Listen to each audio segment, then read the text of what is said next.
Welcome to লাভ গুরু। আজকের গল্পটি হলো সে। তাহলে চলুন দেখে এসে আমাদের এই ভিডিওটি। আর আমাদের এই ভিডিওটি যদি ভালো লেগে থাকে তাহলে অবশ্যই like, comment, share and subscribe করতে একদম ভুলবেন না। অবশ্যই আমাদের চ্যানেলটি সাবস্ক্রাইব করে রাখবেন। ধন্যবাদ।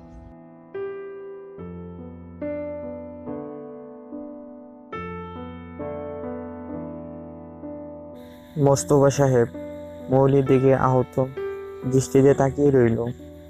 সত্যিই কি তার মেয়ে এর চেয়ে ভালো কিছু পেত?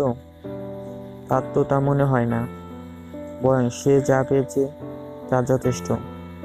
রোয়ের দিকে তাকাতে দেখলো বাচ্চাটা হামাগুড়ি দিয়ে আছে। তিনি হেসে হাত বাড়াতে বাচ্চা কোলে চলে আসলো।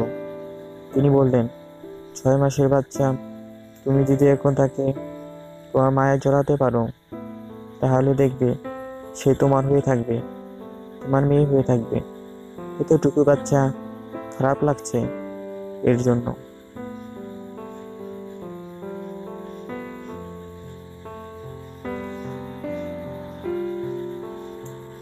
ছয় মাসের জেয়ারাম মোস্তফা সাহেবের কোলে উঠে জোরে খিকখিক শব্দ করে হেসে উঠল।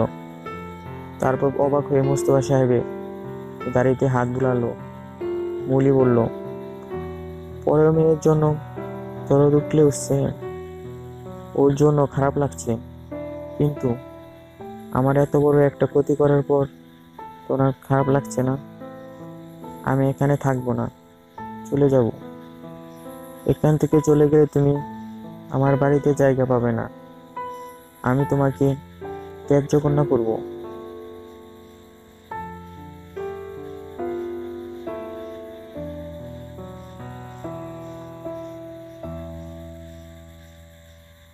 আমি একটা চাকরি জোগাড় করে নেব, আমার দিন চলে যাবে, তোমার বাড়িতে যাওয়ার কোনো প্রয়োজন হবে না।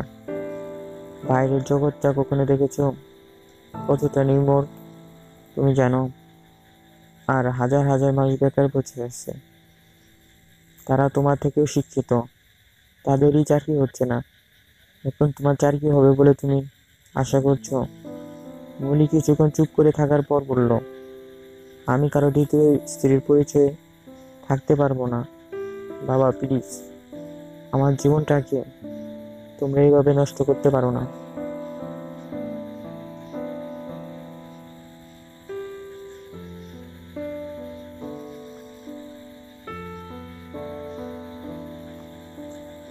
তোমাদের কোনো দ্বিধা নেই। বিছানায় বসে পড়ল মলি। সে পুরো অসহায় এখন। কি করবে সে? কিছুই মাথায় ঢুকছে না। তোমারও কোনো অধিকার নেই আমার মান সম্মান ধুলোয় মিশাবার। এখন যদি আমি তোমাকে বাড়ি নিয়ে যাই তাহলে 5 জনের 5 কথা বলবে, 5 জনের 5 রকম ভাবে ঘটনা সাজাবে।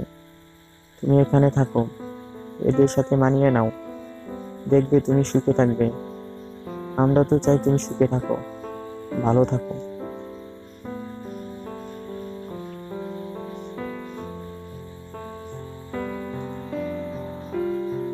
মৌলি কাঁদছে, কান্নার কারণে কথা বলতে পারছে না।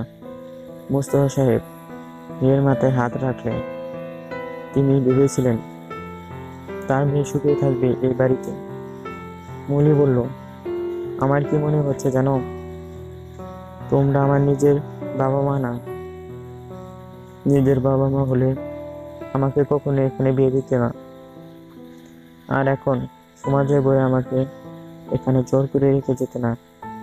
আমি সমাজের তোয়াক্কা করি না। আমি এখানে থাকবো না। আমাকে তুমি এখানে রাখতে পারো না, চলে যাব।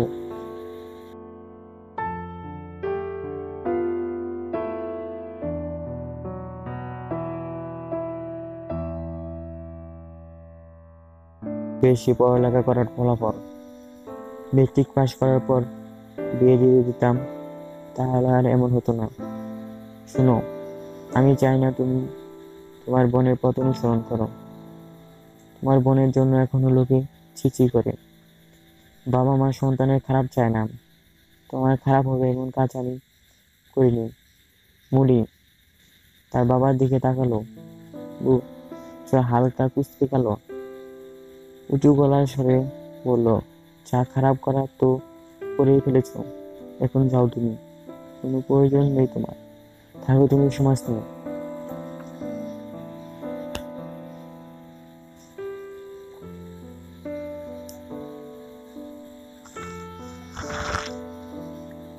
মোস্তফা সাহেব চুপ করে মেয়ের পাশে বসে রইল। মৌলির চোখগুলো কাঁদতে কাঁদতে লাল হয়ে গেছে, মুখটা কেমন যেন হয়ে গেছে। একদিনে আধা জিনিস একদিনে নেতিয়ে পড়লে যেমন শুকনো শুকনো দেখা যায়, ঠিক তেমনই দেখা যাচ্ছে মৌলিকে। এই দুঃখটা ক্ষণস্থায়ী হবে, ধরে মৌলি সুখে থাকবে।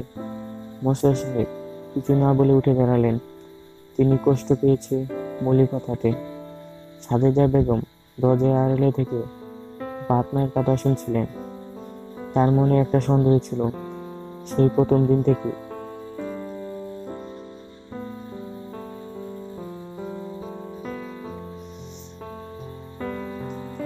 এত সুন্দর পড়ালেখা জানা একটা মেয়েকে নীলের মতো একজন বিবাহিত, আবার একটা সন্তানও আছে, এসব জন্য মেয়েটাকে বিয়ে দিয়ে দিল কেন?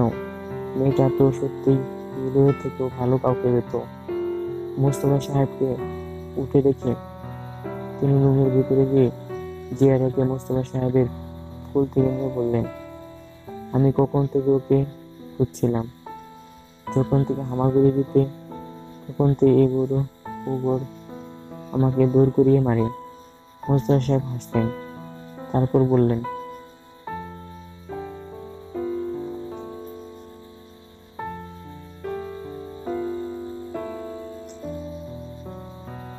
আমি আজকে যাই। বেআইন যাবেন মানে? না খেয়ে যাওয়া যাবে না ভাই সাহেব।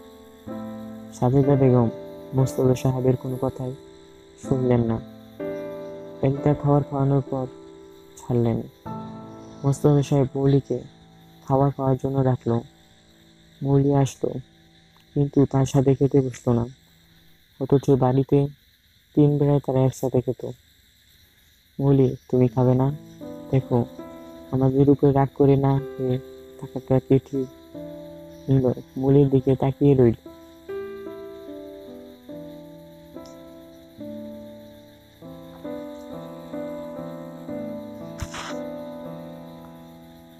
মৌলি সকালে কিছু খায়নি, বলেছিল তার খিদে নেই, হয়তো রাগ করেই বলেছিল। নিলয় মৌলির মুখের দিকে তাকিয়ে বুঝতে চেষ্টা করলো এখন উত্তরটা হ্যাঁ আসবে নাকি না আসবে। মুখ দেখে সে বুঝতে পারছে এখনো মৌলির উত্তর না আসবে। মৌলি নিলয়কে অবাক করে দিয়ে বলল, আপনাকে কে বললো আমি খাবো না? দেখুন, আমি সবার উপরে রাগ করলেও খাবার নিয়ে কখনো রাগ করি না। আমার বাবা মাও করে না, আমি করি না।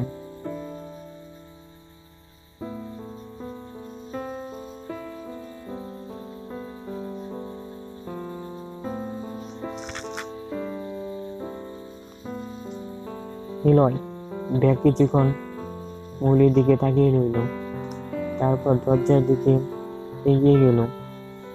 মৌলি নিলয়ের পিছন পিছন যেতে লাগলো।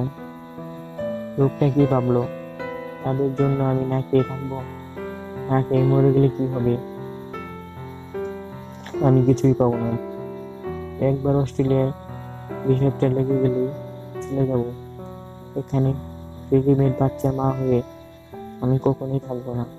সন্ধ্যার দিকে মৌলির রুমে বসলো। হঠাৎ কোথা থেকে বাচ্চাটার উদয় হলো।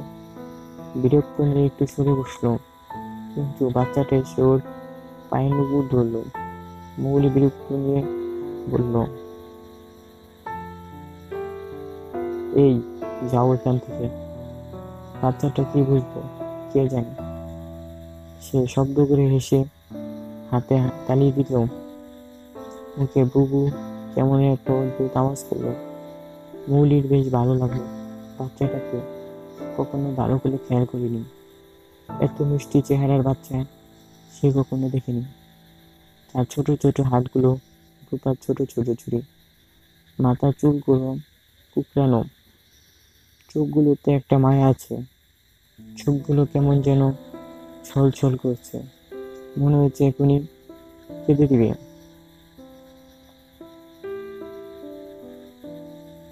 ফর্সা গায়ের রং, হয়তো নিলয়ের স্ত্রী ফর্সা ছিল। নীলু আর নীলয়ের মা দুজনেই তো শ্যামলা রঙের। গোলাপি জামাটাতে মেয়েটাকে একেবারে পরীর মতোই লাগছে। গালগুলো অনেক তুলতুলে। মৌলি জিয়ারাকে কোলে তুলে নিল। জিয়ারা বেশ খুশি হলো। খুশির চোটে মৌলিকে বেশ কতক্ষণ মারল। মৌলির কানের দুলগুলো অবাক হয়ে দেখল। মৌলি জিয়ারার নরম তুলে গাল হালকা করে টেনে দিল। একটুখানির মধ্যেই ভাব হয়ে গেল জিয়ারার সাথে।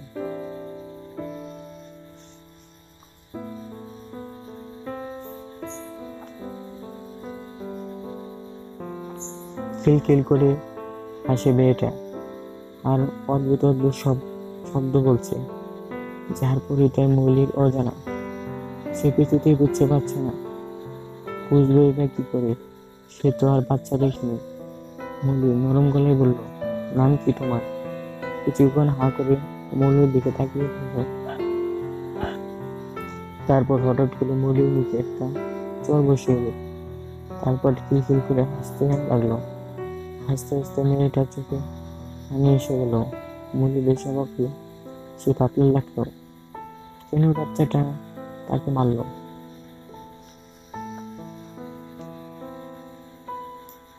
প্রতিশোধ নিয়েছে, কাল তাকে ছেড়ে ফেলে দেওয়ার প্রতিশোধ নিয়েছে হয়তো। প্রতিশোধ নেওয়ার পর এখন হাসছে, কারণ সে প্রতিশোধ নিতে পেরেছে। জিয়ারা হাসি থামিয়ে বলল, হ্যাঁ মৌলি, হ্যাঁ।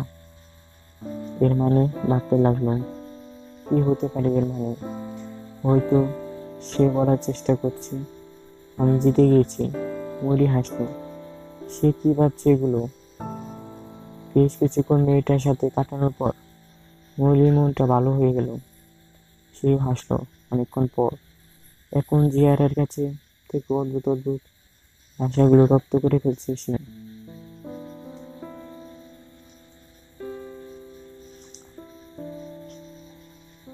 সেও জিয়ারার জিয়ারার সাথে কথা বলার চেষ্টা করছে। নীলয় রুমে ঢুকে বেশ অবাক হলো। মৌলি আর জিয়ারা সোফায় শুয়ে হাসছে। নীলয় খুশি হলো। তাহলে কি মৌলিক জেনে ইচ্ছে?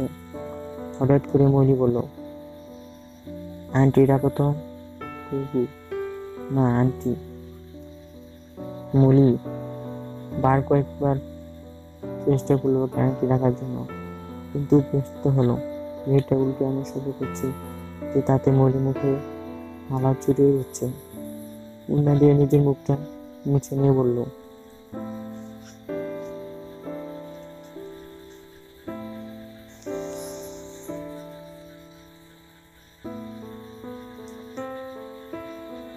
পাঁচই মে একটা দিব।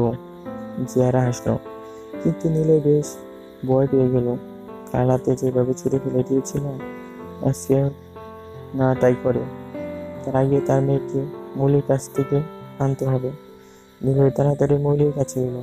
জিয়ারা দিকে হাত বাড়াতে ও নিলয়ের কোলে উঠে হাসলো।